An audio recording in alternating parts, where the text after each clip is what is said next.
지구가 지금의 5대양 6대주로 나뉘어지는 대격변이 일어납니다.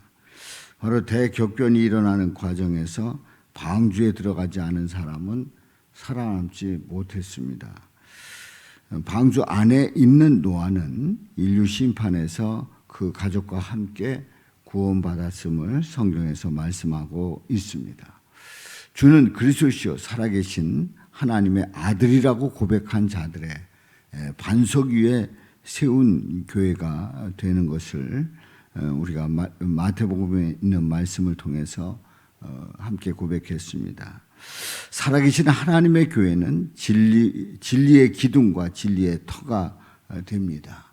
또 다 같이 한 곳에 모인 교회는 성령의 충만함을 입어 이제 초대교회를 이루었고, 그리고 사도의 가르침을 받아 서로 교제하며 떡을 떼며 오로지 기도하기를 힘쓰는 그런 교회의 모습을 보여주었습니다. 예수님을 고백하는 자들이 공동체를 이루고 예수님 안에 살아간다고 하면 그 교회는 바로 구원의 방주가 됩니다. 교회라고 하는 공동체 안에는 완벽한 사람들이 모인 곳이 아닙니다. 우리는 교회라고 하는 교회가 이제 구원의 방주다 했을 때에 그럼 교회 안에 있는 그 모든 사람들은 다 완벽한 사람들이냐? 그렇지 않다는 걸 우리는 너무나도 잘 알고 있습니다. 죄인들이 모여 있기 때문에 예상 밖의 일이 일어날 수도 있지요. 이제 그러한 경우 어떻게 대처해야 되는지 본문에서 말씀하고 있습니다.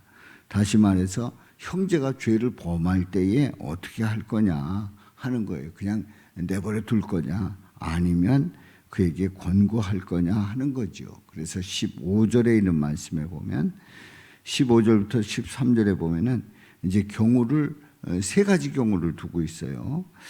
네 형제가 죄를 범하거든 가서 너와 그 사람과만 상대하여 권고하라. 그냥 내버려 두지 말고 권고하라 하는 거예요. 첫 번째로 만일 들으면 권고를 들으면 내가 네 형제를 얻을 것이다. 여전히 형제다 하는 거예요. 죄를 범했지만 그래서 문제가 있지만 권고했을 때 듣는다고 하면 여전히 형제다.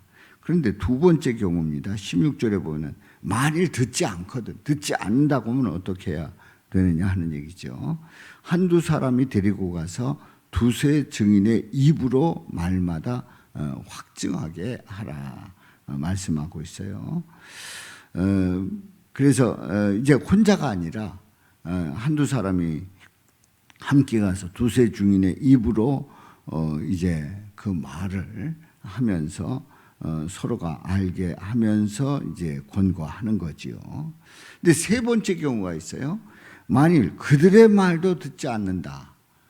두세 증인을 데리고 가서 이제 권고할 때 확정할 때에 그래도 말을 듣지 않는다.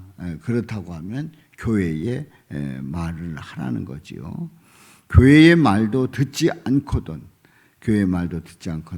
이방인과 세리와 같이 여기라 말씀하고 있어요. 그러니까 만일 들으면 듣지 않거든 또 만일 그들의 말도 듣지 않거든 그러면서 또 한 경우 그럴 때 교회의 말하는데 교회의 말도 듣지 않는다고 하면 이방인과 세리와 같이 여기라. 그러니까 믿음 안에서 상종할 사람이 안 된다 이런 얘기지요. 자, 그래서 이제 17절, 15절부터 17절에 있는 이 말씀 속에서 이제 교회라고 하는 그 공동체, 믿는 사람들이 함께 믿음 생활을 하면서 이런저런 일들이 일어났을 때 이 일들을 어떻게 풀어가야 될 것인가를 말씀하고 있고요. 18절부터 있는 말씀에 보면은 진실로 너희에게 이르노니 무엇이든지 너희가 땅에서 매면 하늘에서도 매인다. 하늘에서도 매일 것이요 무엇이든지 땅에서 풀면 하늘에서도 풀리리라 말씀하고 있어요. 자, 이 말씀 무엇이든지 너희가 땅에서 매면 하늘에서도 매인다 하는 이 말씀은 뭘까요? 땅에서 매인다고 하는 게 뭘까요? 우리는 여러 가지로 생각을 할 수 있습니다. 땅에서 맨다, 너희가 땅에서 맨다 했을 때에 우리가 이제 죄를 짓거나 아니면은 불순종하거나 아니면 그 마음을 닫거나 뭐 이런 여러 가지 해석을 할 수가 있어요. 땅에서 매면 하늘에서도 매인다는 거예요. 여기서 땅에서 맨다고 하는 게 뭘까요? 땅에서 맨다고 하는 게 바로 예수님을 대조로 볼 때에 땅에서 맨다고 하는 예수님을 이 땅에서 믿지 않는 겁니다. 믿지 않는 거예요. 그러니까 우리가 이 세상을 떠나서 저 세상으로 가게 되는데 이 세상에서 땅에서 예수님을 믿지 않는단 말이에요. 그럼 하늘에서도 매일 수밖에 없는 거지요. 그런데 무엇이든지 땅에서 푼다는 게 뭐예요? 예수님을 믿으면 하늘에서도 풀리리라. 믿으면 하늘에서도 받아주시고 또 천국으로 인도하시고 영생의 삶을 살게 한다는 거지요. 바로 이 삶의 원칙은 우리 삶 속에서 믿음 생활과 함께 또 영원한 생명으로 이어지는 그 생활과 함께 우리에게 크고 작은 일들 속에서 우리 예수님으로 매느냐, 예수님을 믿지 않음으로 매느냐, 아니면 예수님을 믿음으로 푸느냐, 상당히 좌우된다고 하는 것을 말씀하고 있지요. 자, 19절 말씀에 보면은 진실로 다시 너희에게 이르노니 너희 중에 두 사람이 땅에서 합심하여 무엇이든지 구하면 하늘에 계신 내 아버지께서 그들을 위하여 이루게 하시리라 말씀을 합니다. 자, 두 사람이 땅에서 합심하여 무엇을 구하면, 여기서 땅에서 합심한다는 게 뭡니까? 마음을 같이 하는 겁니다. 마음을 같이 한다는 게 뭡니까? 예수님을 고백하고 예수님을 따르고 또 예수님이 하나님의 아들이라 그렇게 믿고 하는 그 예수님의 마음으로 합심하는 거예요. 하나가 되는 거예요.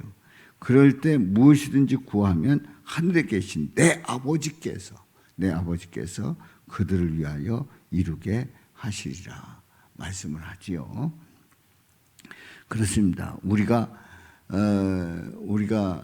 그 예수님과 이제 교제하는 그러한 믿음의 그 교제가 어떤 교제입니까?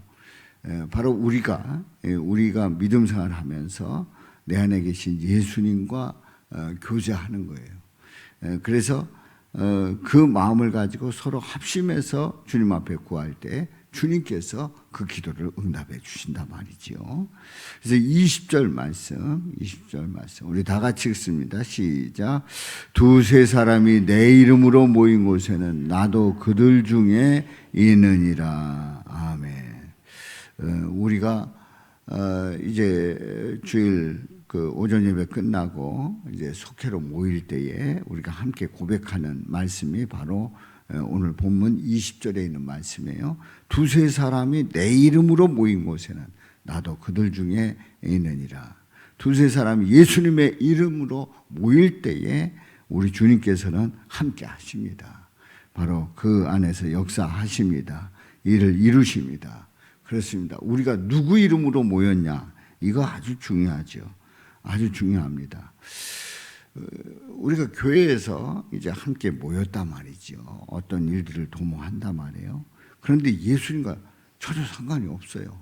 예수님과 그 전혀 상관이 없이 그냥 내 이름으로 내가 좋아서 그냥 모였다. 어떤 의미에서 보면 우리 주님의 그 임재에 대한 그 기대가 전혀 없이 모였다. 그렇다고 하면 우리 주님은 그 안에서 역사하시질 않는단 말이지요. 그래서 우리는 두세 사람이 예수님의 이름으로 모였고 그리고 예수님을 구하고 예수님을 찬양하고 예수님을 기도하고 예수님을 바라볼 때에 나도 그들 중에 있느니라. 그들 중에 있다는 게 뭐예요? 그들 속에서 역사하신다는 거지요. 일을 이루신다는 거예요. 우리 주님의 뜻을 이루신다는 거예요. 그렇습니다. 저와 여러분 모두가 이 자리에도 우리가 함께 두세 사람이 내 이름으로 모인 곳에 바로 우리는 예수님의 이름으로 모였어요. 우리 예수님 이 자리에 계십니다. 또 우리 예수님은 우리가 믿음으로 기도하며 주님 앞에 나가는 그 자리에 함께 계셔서 우리 삶 속에서 우리의 그 소원을 아시고 우리 주님의 뜻 가운데 응답하시고 또 역사하심을 분명히 믿고 믿음으로 나가시기를 주님의 이름으로 축원합니다. 이런 은혜가 넘쳐서 예수님의 이름으로 모인 곳마다 우리 주님의 임재를 체험하고 또 주님께서 역사하심을 믿고 고백하는 저와 여러분들 되시기를 주님의 이름으로 축원합니다. 살아계신 아버지 하나님, 오늘